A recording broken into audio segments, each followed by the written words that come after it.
Yeah. Well, maybe Poles is just a hatchet man, as they say in management. He came in, just cut out all the contracts, fired a bunch of people, made some trades, and maybe that's all he's good for is getting the books back on track, and then you move forward with Ben Johnson and his GM guy or whoever in their GM guy to actually build a winning roster.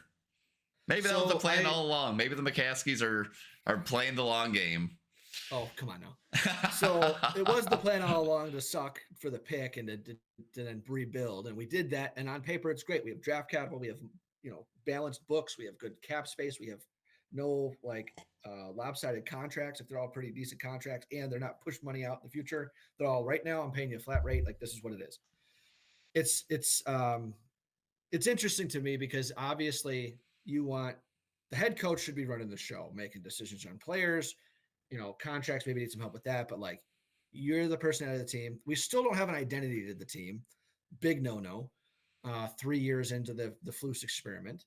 So it's how many teams are run? Yeah, the GM makes the picks, signs the contracts, builds the roster, does the books, right? But that's really the coach driving it.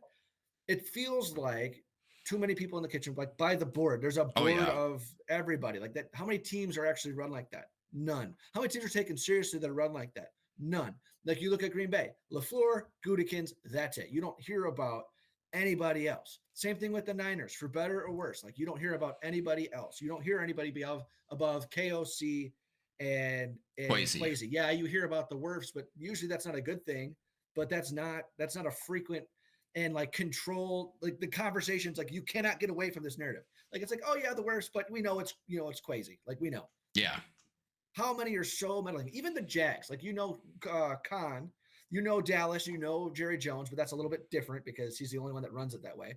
But he's still not going through a board. He's saying, fuck you, that's my team, that's my son, that's my Right. team. I'm going to land my fucking chopper on the practice field, and I'm doing what I want. So at least we know who's meddling, right? Yeah. So it's anyway. That's the nature of bureaucracy, right? You add more people so that you can spread the blame out, but then also the more people you add, the slower decisions get made. So you're less effective, and then when things inevitably don't work, you can blame more people. Like it's the nature of the beast when you have a bureaucracy like the Chicago Bears have. Yeah. And he's so disconnected from the product of football. He's only worried about collecting his checks and that his image looks good.